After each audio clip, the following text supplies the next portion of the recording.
Doug Johnson, Houston's weather authority for over 20 years. This is the NBC Television Network. Home to NBC.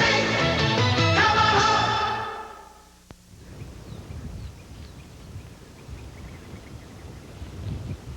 It was 20 years ago that the citizen soldiers of Israel kissed their families goodbye and headed for their units, hitchhiking into history. Egypt, Syria, and Jordan had massed troops on Israel's border, promising annihilation. But on June 5th, 1967, the Israelis decided to strike first. At 7:10 in the morning, they hit the Egyptian Air Force and destroyed it. Then the Syrians and the Jordanians, 452 planes wiped out in hours. Only a few made it as far as the runway.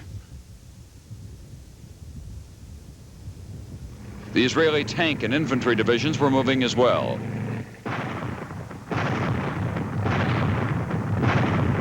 Within hours, 90,000 Egyptian soldiers were dead, running away, or trapped in the desert.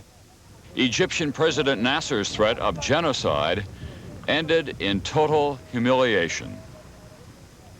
In the north, the Syrians suffered catastrophic losses. To the east, the Jordanians had lost the best of their kingdom and the prize of centuries, Jerusalem. After 2,000 years of dreaming, Jerusalem once again in Jewish hands.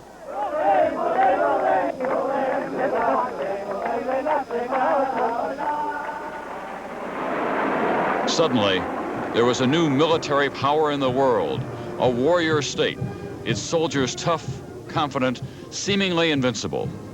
They did it. I mean, I was sure that they were going to do it. In our army, an officer will never say forward, he always will say follow me. In less than a week, Israel had become a military legend.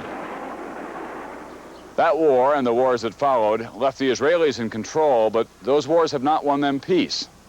The legacy of the Six-Day War is a bitter occupation. Two people with the same claim on the same homeland.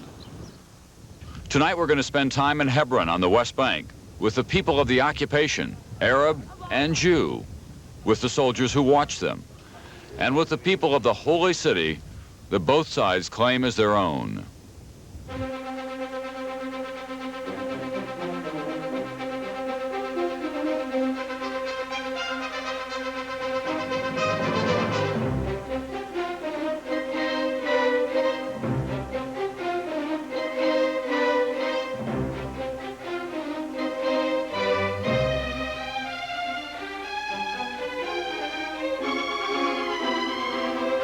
NBC News presents 6 Days plus 20 Years.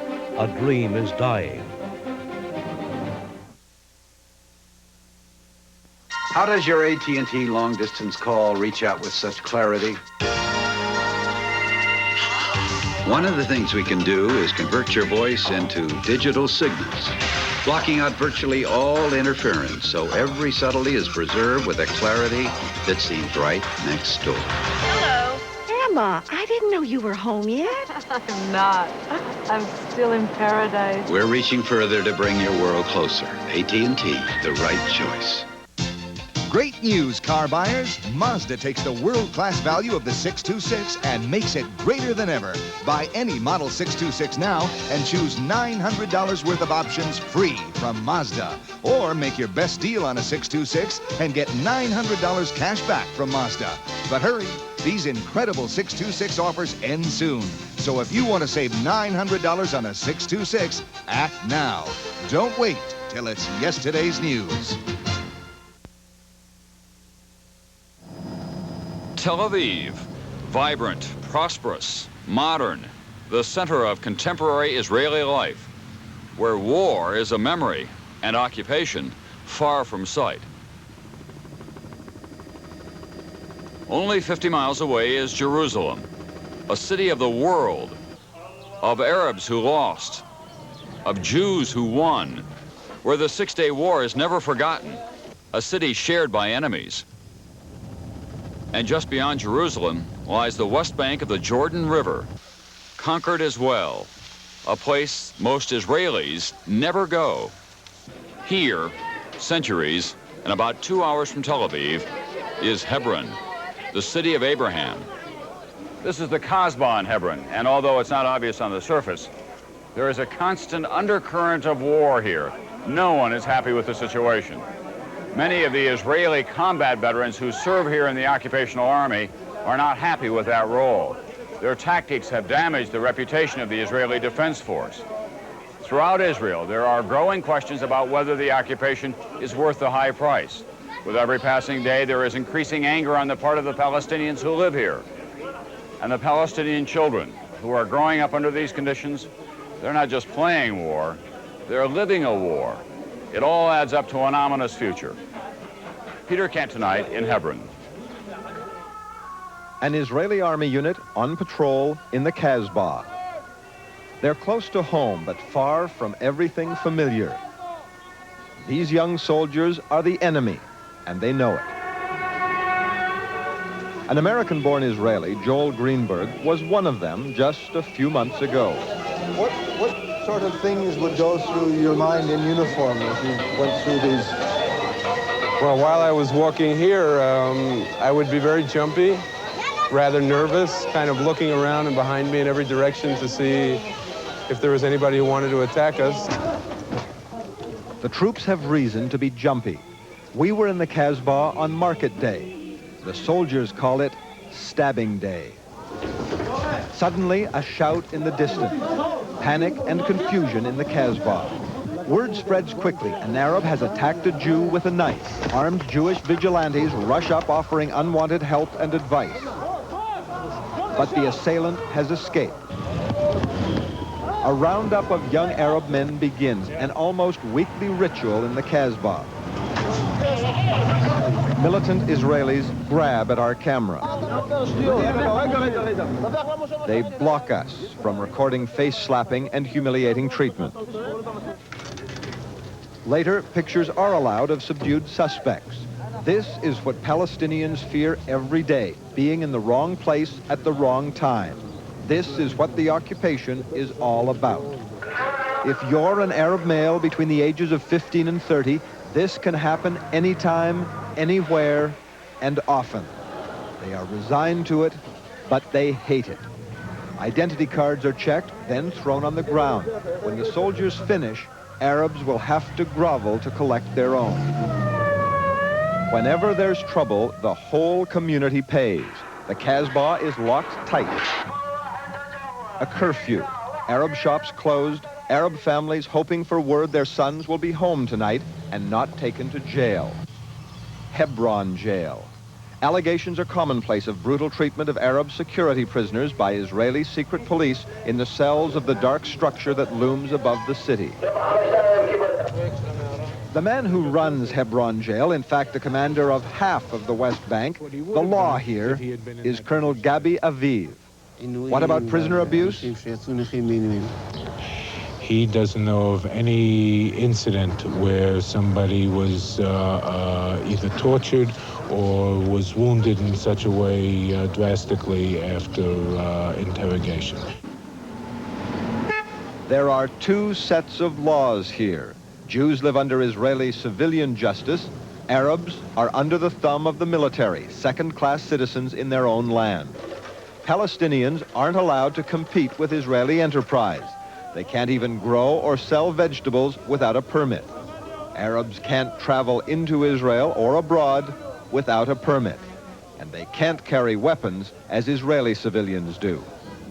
Arab vehicles carry distinctive license plates and can be stopped and searched at random.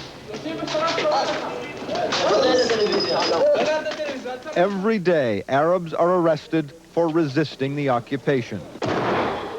Security offenses like promoting the outlawed PLO or flying the PLO flag or displaying a picture of Yasser Arafat mean jail. On any given day, between 3,000 and 4,000 Palestinians are in Israeli jails. Najah Fatah's husband is gone. He's serving a 3-year jail sentence. She says he was working for the PLO. Why does the army do that? The Israeli military describes her husband's crime as undefined terrorist activity. Even before her husband was convicted or sentenced, the army barged into the house and welded shut doors, sealing off half of their home. There's only one thing that makes Nadja smile. Who will help her? Abu Ammar, the traditional Arabic name of Yasser Arafat. It was in the name of Yasser Arafat that a bomb was planted on this bus in 1983. 6 Israelis died. 2 Palestinian youths are serving life terms in prison for the incident. But in June this year, Israeli soldiers came to the home of the parents of another young Arab. The army says Mrs. Jaber's son was also involved in the bus bombing, but won't say how. Holes were drilled in the roof and explosive charges set. This is worse terror than what they claim we do. Mrs. Jaber's son has denied any role in the bus bombing, and he hasn't lived here for more than 2 years. The army decided to destroy the bedroom that was once her son's, even though no formal charges have ever been made, let alone proven. The army concedes somewhat more damage than intended has been done and says the government might pay to eventually fix the home's central staircase. Mrs. Jaber says she now understands what motivates young Palestinians to plant bombs. I mean, when somebody comes and forces you out of your house and your land, what would you do? Just give up and sit still? I think this only leads to more terror and to more violence and to more hatred.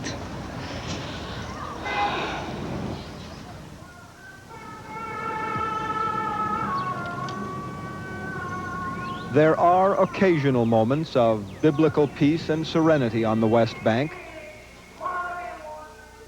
Times when little girls can dance to music that only they can hear, when soldiers are somewhere else.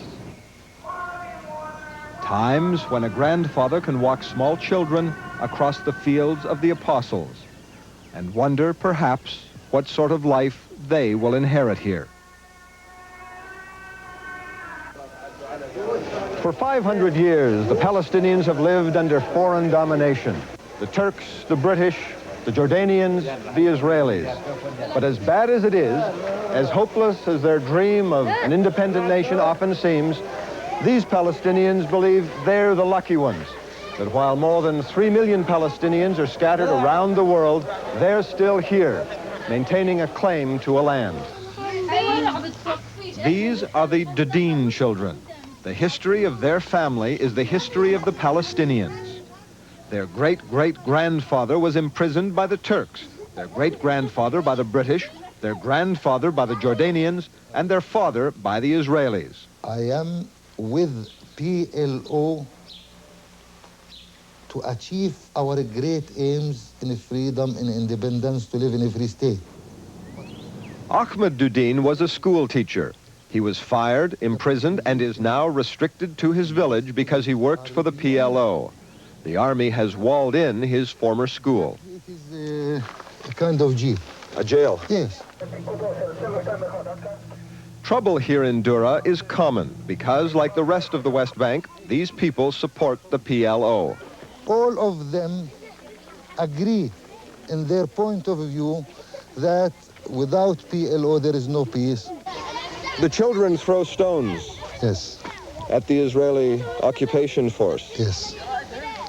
Why do they do it? I use the stone to tell the world that the Palestinian people refuse the occupation. For now, Palestinian resistance to the occupation consists mostly of children throwing stones at soldiers.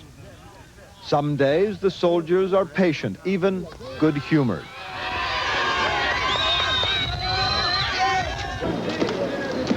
But the military reaction can be ugly. And if the Israeli soldiers are angry enough or scared enough, they open fire with live ammunition. In practice, it all adds up to how the soldier feels at the time. Citizen soldier Joel Greenberg represents a growing segment of Israeli society, which laments what the occupation has done to their army. The image of the Israeli soldier has become more ugly because of the occupation, because people see scenes of soldiers beating or breaking up demonstrations, shooting at demonstrators. It doesn't help the image of the Israeli army. So, for the heroes of the Six-Day War, the proud and valiant men who triumphed at Abu Aguila and Ammunition Hill, 20 years have brought a very different enemy and a very different war. They are willing to guard against terrorism, and they know the occupation may have been necessary, at least in the beginning. But they have also come to realize what can never be. There are no victories in Dura. There are no heroes in Hebron. That is not what was supposed to have happened. When Israel won this territory 20 years ago, almost everyone assumed that it would use it as a bargaining chip to win a permanent peace. There have been sporadic contacts between Israel and Jordan, but the Palestinians who live here, they don't want Jordan determining their future. They want the Israelis to negotiate with the Palestine Liberation Organization, the PLO. But of course, the Israeli government regards the PLO as a terrorist organization. And at the moment, the present Israeli government is deadlocked on the question of any kind of peace talks. When we come back, we'll introduce you to one of the families that helped settle the modern state of Israel, the Angels of Jerusalem, and what has happened to their dream of a perfect country.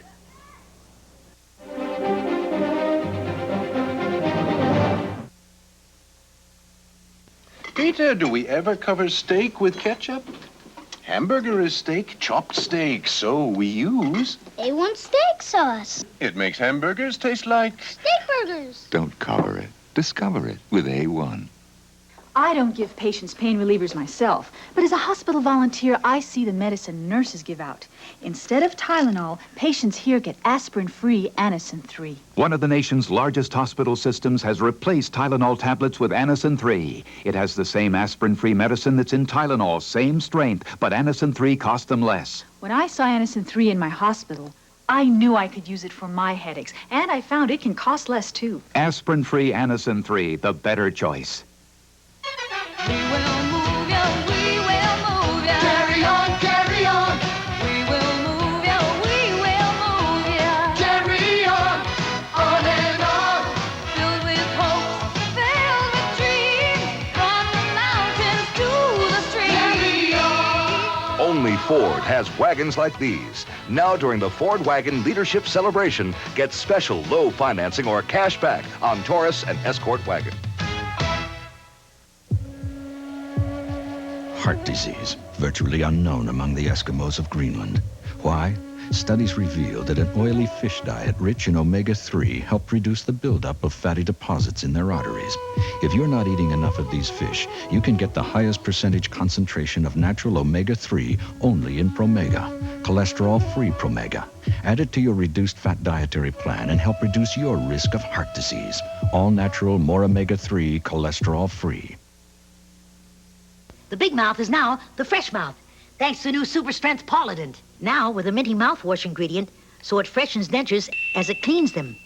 Try new Polident Green. It freshens as it cleans. The Holocaust, the slaughter of millions of Jews during World War II, was a tragic rallying point for the creation of a Jewish homeland. It gave a new urgency to the fulfillment of that dream.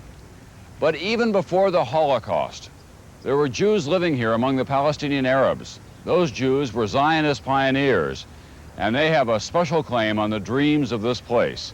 They fought in all of the wars, against the British for the creation of an Israeli state, against the Arabs to keep that state alive. The war for the creation of the state was in 1948, and there are still families here who carry the memories and the scars from that war. Lucky Severson found one of them.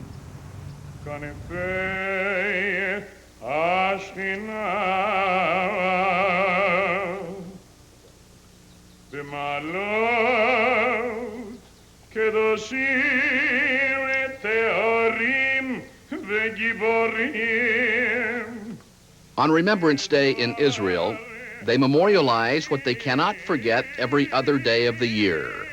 So many young soldiers lost. So much sorrow and grief. To live here is to have known the personal agony of losing someone you knew and loved, and to know with a nagging certainty that it will probably happen again.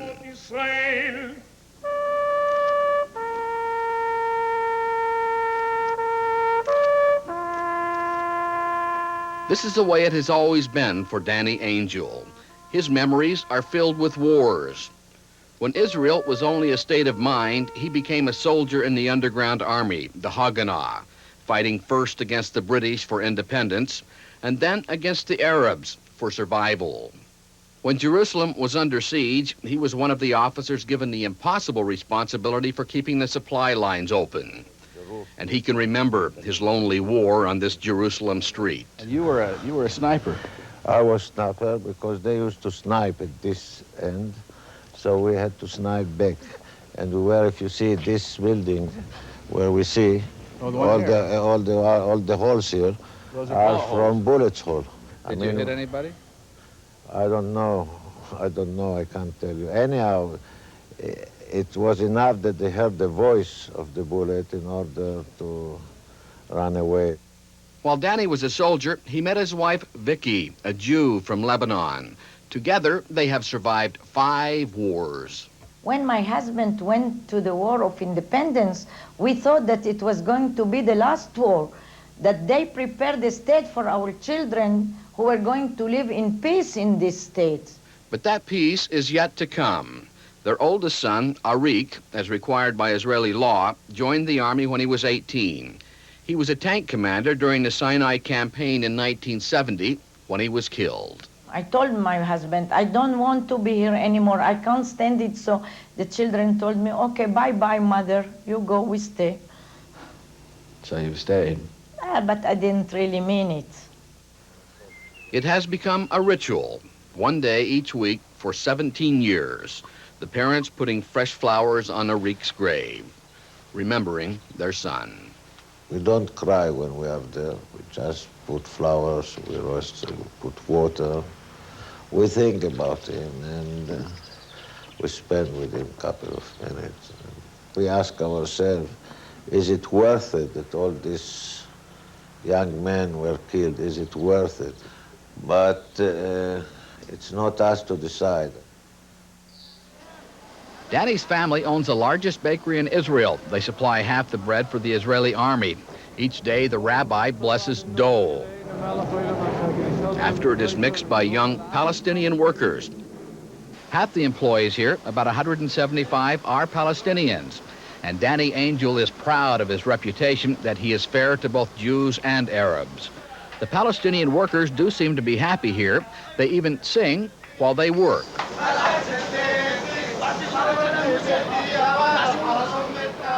But what they are singing about is Palestine, their homeland Israel took away. Although Danny believes strongly that the Palestinians are better off today than they were before the Israeli occupation in 1967. What do you say, Danny, to the people in other countries who say that Israel has become a hypocrite, that Israel is supposed to live by a higher moral standard, and they've taken away the homeland of the Palestinians? What do you say to those people? It's not true. Let them come and see. I'll take you here to the Palestinian and you see how they live. They live happily, they live good. I think this is the nicest sport in the world. As Danny and his country grow older, despite all the heartache, he has not lost his dream. All nations will live here peacefully. Everybody can do whatever they want, to go to the mosque, to go to the church, to go to the synagogue. Nobody will stop them. It's a fact. They are here, we are here, and we must find a way to live together. Like Danny and Vicky, many Israeli Jews, particularly the older ones, cling fervently to the belief that slowly, painfully, the dream of Israel is being fulfilled. But an increasing number of Jews here believe just as passionately that the dream is being shattered, that Israel is losing its morality. The values that we've been brought up by are not the values of this society today. Danny and Vicky's niece Nomi and her husband Hadar are raising their children on a small cooperative settlement, a mashav, on a mountain near Jerusalem. And they see their dream for their country and their children fading away. Maybe Israel just became like any other state, with Jewish thieves and Jewish whores and social problems. They are strongly opposed to the Israeli occupation of the West Bank.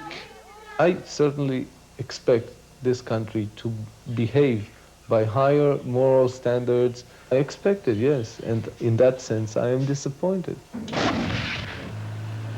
They are bitter about Israel's last war in Lebanon in 1982.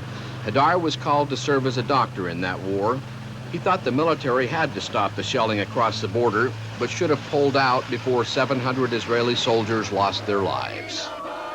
When Hadar returned home, he and Nomi joined in the largest anti-war demonstration in Israel's history, 1/10 the population, many of them questioning for the first time.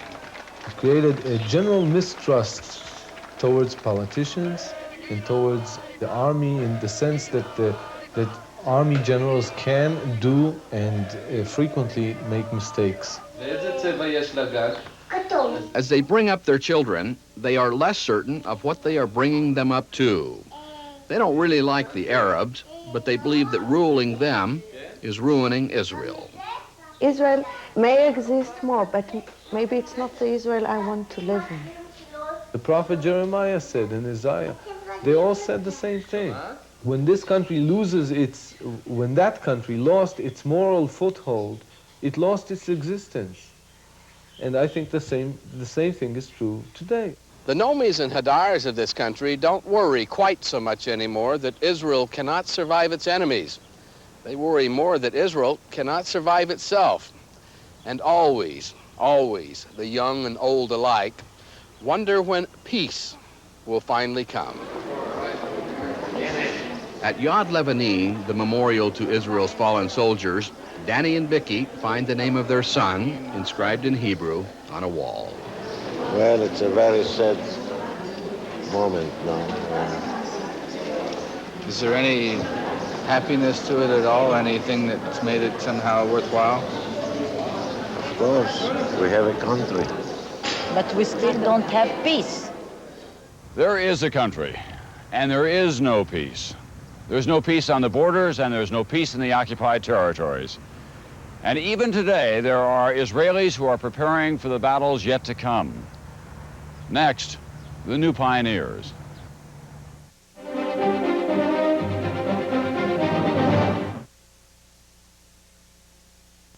It started over 2 decades ago.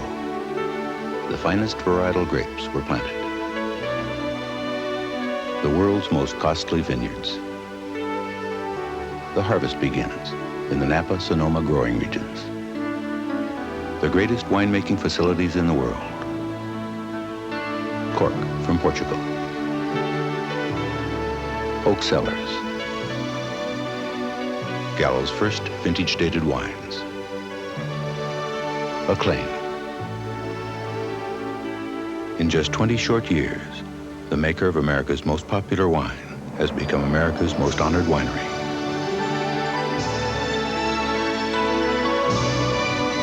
Today's Gallo.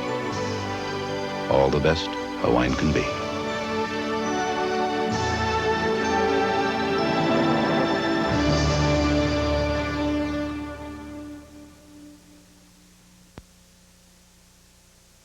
"6 days plus 20 years, a dream is dying," will continue.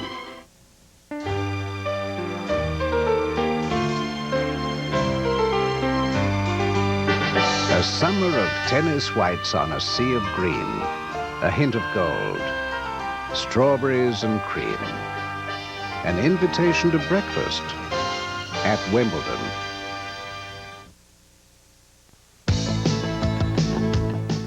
Hi, I'm Jan Carson. Coming up tonight at 10 on Channel 2 News, the political spotlight burns brightly on Houston tonight as presidential hopefuls battle with words at the Wortham Center. A plane crashes, barely missing bleachers filled with spectators at a North Carolina air show. And the key figure in the Iran arms scandal starts to tell his story to Congress. Now this. Now at Church's, get 10 big pieces of chicken, coleslaw, mashed potatoes and gravy, 3 ears of corn, and rolls, all for just $9.99. It's Church's Family Feast. The Astros seek revenge in Cincinnati, the latest tonight at 10. No, don't you little, no, don't you little, no, don't you little. This is Johnny D and the Rocket 88s, reminding you that messing with our Texas beaches is just like messing with our Texas highways. It's not just an insult, it's a crime. Throwing our trash in a litter bag, cause messing with Texas is a big drag. It's mighty reckless to mess with Texas. We're having too much fun all summer on Channel 2. 6 days plus 20 years, A Dream is Dying continues. Here again is Tom Brokaw. This is a modern Israeli settlement deep within the occupied territory. This is Kiryat Arba, and it's less than 2 miles from here to the Kasbah at Hebron. 2 miles and 4,000 years of history. For the Jews who have devoted their lives to building Kiryat Arba, this is a symbol of their ancient biblical beliefs. If the Bible says that Abraham bought this land as a burial place, these Jews believe it is their birthright, and they believe that Israel can never return it in a peace settlement. If the angels of Jerusalem represent a moderate philosophy, the people who live here represent extreme views. They are not on the side of the angels, as Martin Fletcher tells us now.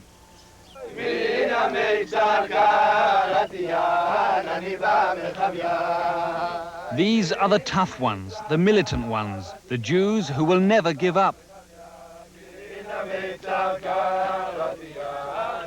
They're convinced this land is God's gift to the Jewish people. Every Independence Day, they march through the occupied West Bank with a simple message: the Jews are back home to stay.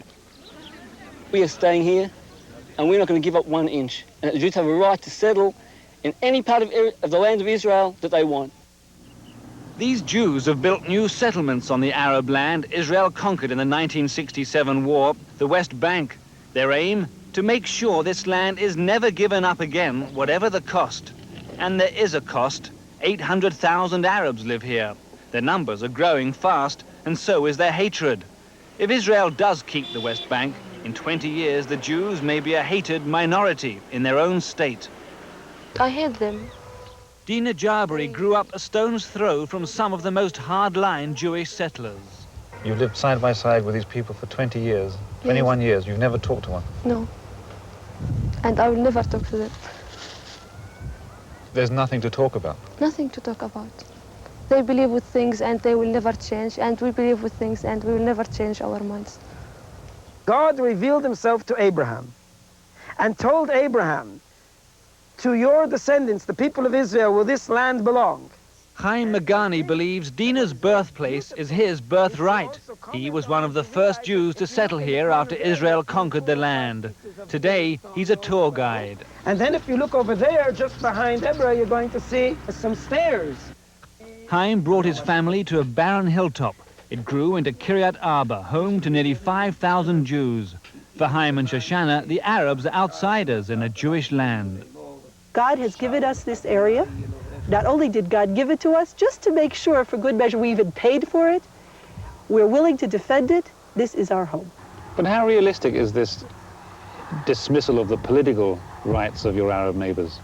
I don't think that I am dismissing their rights. I am their political rights. I am encouraging any Arab who wishes to express himself within a sovereign entity that is uniquely Arabic to choose any one of 22 Arab sovereign countries that surround us. In other words, if the Arabs don't like it, they can leave. Compunctions about that.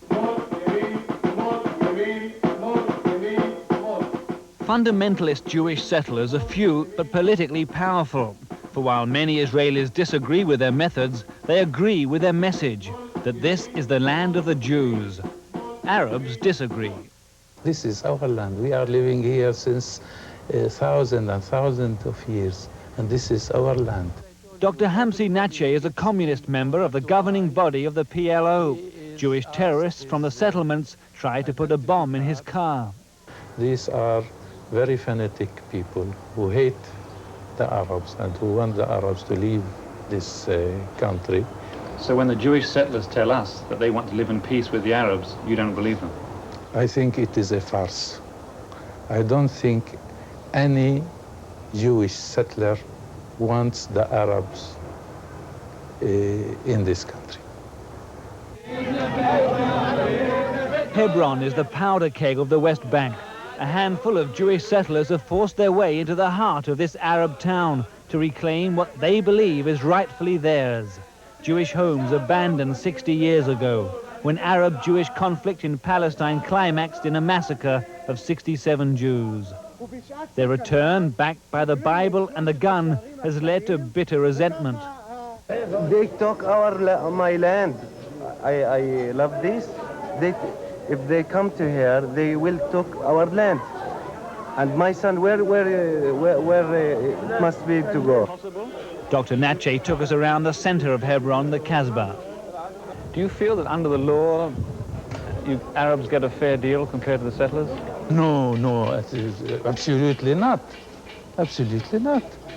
We have some examples that it is very evident that the settler is an aggressor. And when the soldiers come, they side with the settler automatically. They are never with the side of the people of this town.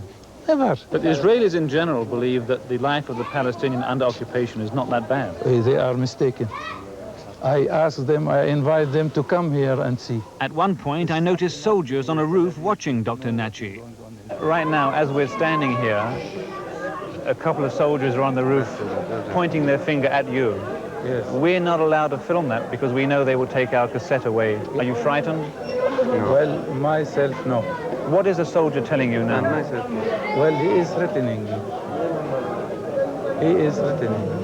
The fact that he is pointing on me, it is a kind of threat. On the next street, soldiers fenced off a whole line of shops. The Israelis claim it's to protect Jewish settlers who moved in upstairs. He says that he is here since 50 years in this shop. He's been here 50 years? 50 years in this shop. In this shop. Does he believe that this offense is because of security reasons to protect the Jewish settlers, or do the Israelis want him simply to leave his shop? بقول لك انه بتعتقد انه حطوا هذا من شان حماية المستوطنين ولا من شان يجيبوا؟ لا من شان يضرونا عشان نطلع من الدكاكين. No, this is not for the protection of the... They want them to leave. Chaim Magani wants to move his family down here now, right into the middle of the Arabs. There's no doubt in his mind that he has the right. Not only did Israel conquer the land, but he says Abraham bought the land for the Jewish people 4,000 years ago. Abraham paid 400 shekels for this land. Abraham paid 400 shekels. That is the basis for your claim today. Abraham paid 400 shekels for the land in Hebron. David purchased the Goren Arvana Yevusi, which is the hill on which the temple was built in Jerusalem. And Jacob purchased for 100 kesita the field in the city of Shechem, which many today call Nablus. Chaim and Shoshana insist they're not frightened to live here. But the danger was made clear while we were talking. There's something happening up there. Have you any idea what's happening? Not yet. They're talking about sending ambulances then. Only 50 yards away, a Jewish settler was stabbed by an Arab who slipped off into the crowd. The settler was treated in the synagogue down below. The Maganes took it coolly. If we were to stop going, stop walking, stop visiting, and stop reestablishing our homes in places where such situations exist as attempts to terrorize, as attempts to stab people, then basically we would be taking our hat off and saying, Mr. Arafat, you win. Israel's hold on the West Bank has never been so strong, but that doesn't mean it's all over. For Jews, there's a time bomb ticking here, Arab babies. The figures show within 20 years, there'll probably be more Arabs than Jews in Israel and the occupied territories. And some Israelis ask, then what? What happens then to Israeli democracy? The Arabs will be a majority here. I mean, why can't we see this enormous growth of Arabs since 1948, in spite of close to 1 million Jews coming in from the outside? Rabbi Meir Kahana's crucial message that the Jewishness of the Jewish state is in danger is lost on most Israelis who dismiss him as a racist. But Kahana won a seat in parliament with his call for racial purity. He wants to throw the Arabs out before it's too late. They understand fully the political weapon that is children. They understand that fully. They're not fools. Whatever else the Arabs are, they're not fools. A war of the womb. Yes, indeed. Ballots or bullets or babies. What do you do with the Arabs? You move them to Jordan. They don't want to go. I'm not asking them. To the children of Kiryat Arba, this land is their gift from God. But it's dawning on many Israelis that Israel's conquest of this land wasn't such a godsend after all. For after all the dreams and the struggle for a country of their own, the Jews will be outnumbered once again. Then they'll be forced to choose, either give up the West Bank or keep it and rule a hostile Arab majority. For Israel, a historic choice that may already have been made, a choice between democracy and tyranny. In Israel these days, you're beginning to hear the phrase apartheid. Apartheid as it applies to Israel and not to South Africa. For many people believe that the government of Israel is now beginning to consciously invoke racial policies in an effort to control the Palestinians. Others, of course, say it is a matter of survival. When we come back, two reasonable men who have not given up hope.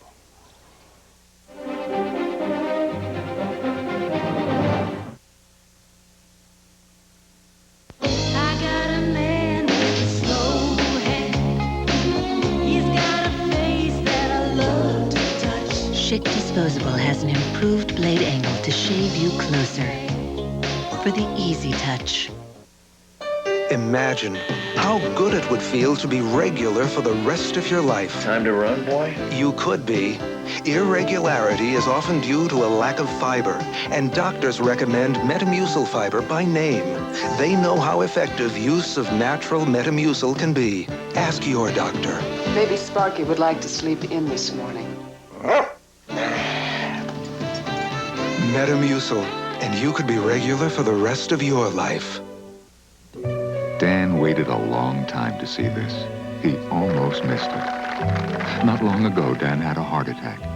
Since then, his doctor prescribed a regimen including exercise, the right foods, and aspirin.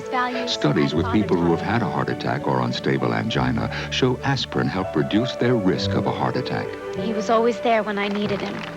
Ask your doctor how aspirin can help you. This message brought to you by Bayer, the wonder drug that works wonders. Is your breath a little strong? Then have a Milk-Bone dog biscuit to help scrape away plaque and food particles to give you cleaner teeth, fresher breath. Get Milk-Bone because, naturally, every dog wants fresher breath. Good evening, I'm Terry Anser. Tomorrow on Channel 2 News at 5, credit card surcharges. Do they always have to be paid? The answer may surprise you. I'm Tom Brokaw. From a story of one woman's charity and devotion to reports of the upheaval in Korea, NBC Nightly News covers the world with you in mind. Tune in to Houston and the world tomorrow on Channel 2. Are you tired of fireworks? Had enough boring barbecues? Exposed a little too much at the beach? Then spend this weekend at a place where people are dying to get in. Pretty spooky stuff. Norman Bates may be gone, but the motel lives on. This place ain't no motel. It's a burial ground. The Bates Motel, Sunday. The Israelis this month are celebrating what they see as the reunification of Jerusalem with a series of observances. Some of them are cultural, some are fanciful, others are nostalgic. There was the jump of veteran paratroopers, fathers and sons who dropped in formation outside of Jerusalem. Men much too old to jump from airplanes fought with their doctors for the chance to take part, to remember when they were elite young troopers who fought to liberate the city that Jews all over the world pray to return to. 40 and 50-year-old paratroopers with sagging waistlines and indelible memories of that other June day. There has been the French high wire walker Philippe Petit crossing the Hinnom Valley from west to east. A symbolic linking of the two halves of the city, once divided by armies, now joined by one.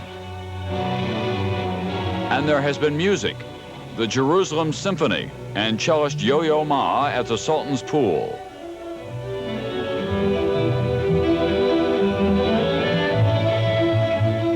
Jerusalem, as it likes to think of itself. Passionate music echoing off the golden stones. The European cultural heritage that sounds more and more dissonant in today's Israel. While the Israelis are celebrating the 20 years since the Six-Day War, the Palestinians are staging their own demonstration, a protest against the occupation. Several hundred Palestinians, Israeli Arabs, and sympathizers marched to protest the Israeli occupation. It was the first organized, peaceful protest against Israel's closing of Palestinian schools, appropriation of land, and political arrest. In the crowd, Sari Nusseibeh, a Harvard and Oxford-educated philosopher and teacher whose father ruled Jerusalem for the Jordanians and whose family has led the Palestinian community for 1,200 years. Nusseibeh's boyhood home was in Jordanian Jerusalem, the garden a military position facing no man's land, where his dream focused on reclaiming the rest of his birthright, Israeli Palestine. I remember how I used to play in it as a child, how I used to run around, jump over the trenches that we had around the garden, dug into the garden. We had trenches dug all around the garden, and with an army post next to our house. Well, this was a Jordanian gun emplacement, that's right. And this was an army bunker, which they used to hide in. And the army post was out there. And there's a trench running around the house, actually, running around the garden like that. And over there is buried a young Jordanian... In the war, in 1967, several soldiers died here, were killed in the war. And so my mother buried them in that place over there. And so it's like a memorial cemetery for them. And when you stood here as a child and looked out over there, what did you see? Basically, it was, I saw something which was part dream, part reality, because, my parents, my mother, my father always spoke about Palestine.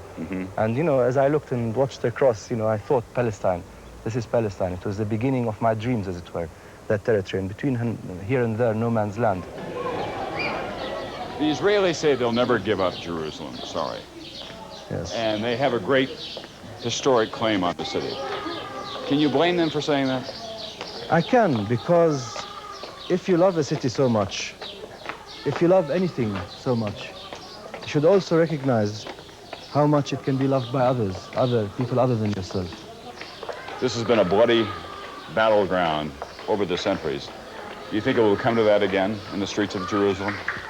I think it's very likely. I think that for as long as there's no resolution to our conflict, and we go on along the same path of further occupation, I think it's very likely that there'll be more and more bloody confrontation between our two peoples.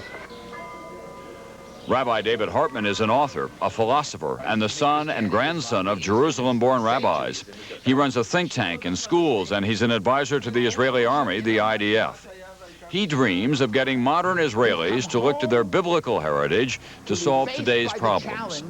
Can we, in one home, find room for each other? Can Jew, Christian, and Muslim learn to hear each other? And can Jews and Palestinians find a way in which the other, the different one, doesn't threaten our own dignity? But Rabbi Hartman, isn't it a matter that we really have two separate realities here, the reality of the classroom and the reality that a lot of these young men are going to be able to face, or are going to have to face before too long, when they go into the IDF and they find themselves somewhere in the West Bank as an Israeli soldier patrolling the streets of a community like Hebron. They're spat upon, they're stoned, they feel their lives may be threatened. Then how do they put that commandment into practical effect? This is the challenge of living here.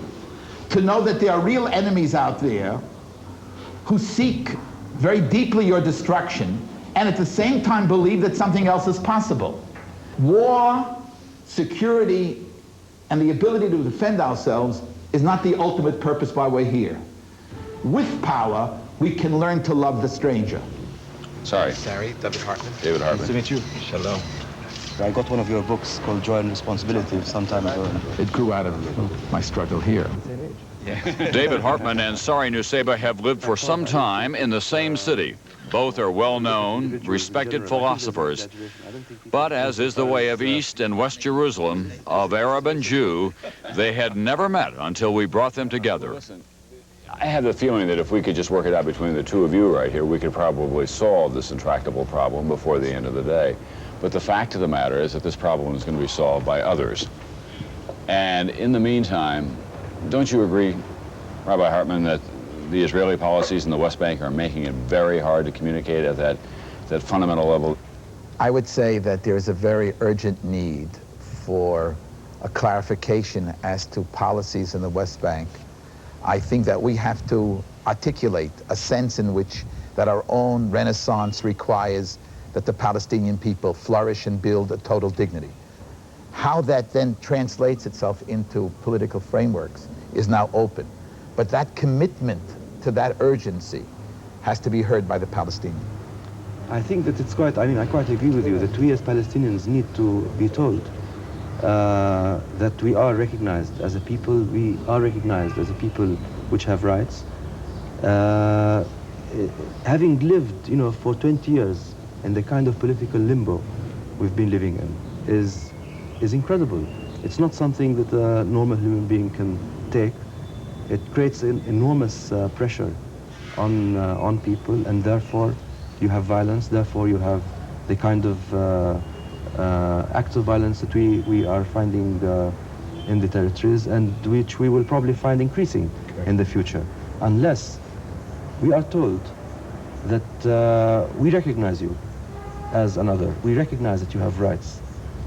On the gut level of the Israeli experience, the people are ready for that type of articulation. Deeply so. I believe that the kahanas of those who speak of expulsion, etc., do not reflect the healthy instinct that is present in this people in spite of 40 years of suffering and war and threats of destruction. But all we see in the West Bank are kahanas. Yeah, but the point is this, you have to ask yourself, have you articulated a vision which makes the people here feel that they can trust? Rabbi Hartman, with all due respect, you know what I feel like? I feel like I'm put in a cell. I have guards outside this cell. They basically control my life. They basically have everything. I don't have anything. And then I'm told by the guy standing guard, I need to have trust. Isn't that ironic? Isn't that ironic? Isn't that strange? Where you see yourself as the victim, I'm saying that you have the greatest power to liberate the Jew from the trauma of 2,000 years of wandering. He's come home. He wants to hear from you, yes, you are home. Well, if you tell him that in his cell, the Palestinian is also in his own home, correct, perhaps he will tell you you are home as well. And I could say to you that unless you feel at home, I'm not at home. Your words sound very sweet, but the reality of the matter in the West Bank is bitter. But I know that. I'm not saying I'm putting a loincloth on Israeli violence. Believe me, I'm not. And I'm not romanticizing my people here. I've come home here not to live with the romantic image of the Jew. I've come to live with reality. Rabbi Hartman, why don't you, a philosopher, a respected philosopher in your community, stand up and say, I recognize the Palestinians as a people. I recognize that they have rights. I recognize that they have rights, including the right to national self-determination. Why don't you stand and say this? I will stand up and say the same of you. I think he wants to hear you say it just right out loud. Right out loud? I'd say it out loud to the whole world. I am not at home until you and the Palestinian people feel at home in this country. I am not at home until I found a way in which your dignity is not in violation of my own creativity. Until that happens, I'm still wandering in my own land. It is a land I've come back to, not yet home. It will be home when you as a human being and the Palestinian people will be able to give expression to everything they want as human beings. Well, let's stop your wandering with mutual recognition of the two people's right to self-determination. It's one thing for these two reasonable, articulate men to agree that there is a fundamental need for communications, a fundamental need to understand each other's position. It's quite another thing to get beyond that quiet courtyard discussion to the political reality. Some final thoughts in a moment.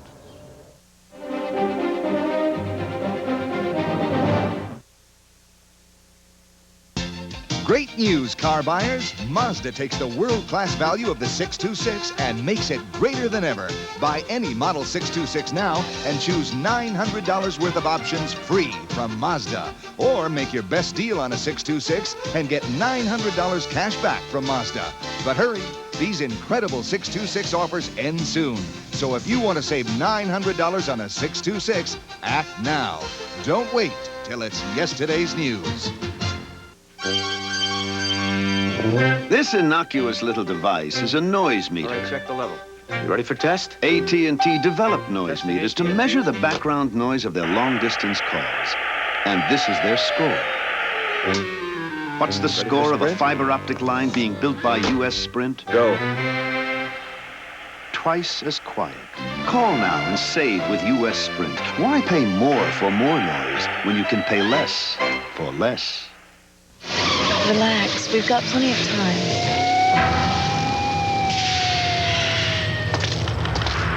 License and registration? We were just trying to get home to watch Miami Vice. Get out of here. That's the best excuse I've heard all day. The excitement continues. Friday.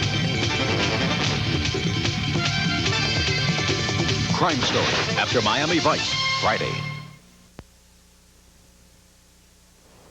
20 years after the Six-Day War, why is the dream here dying?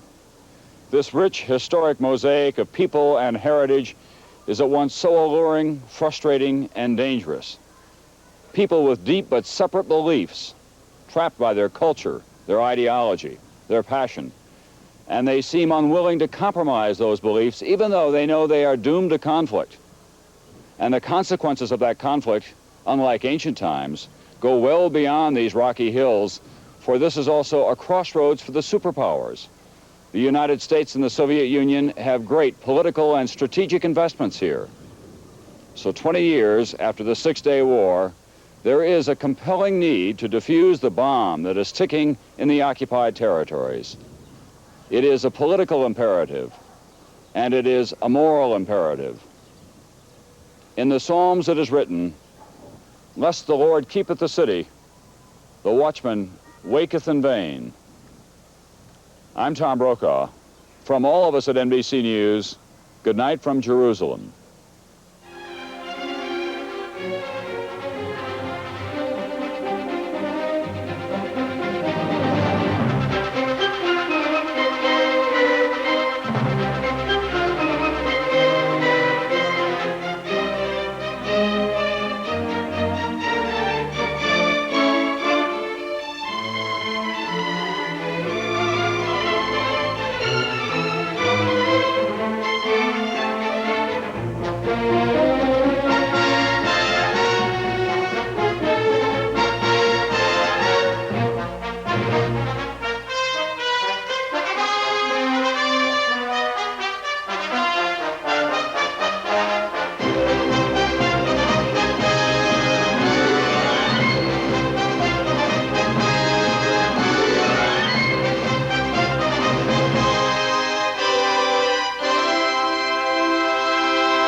Thursday. Problem number 1.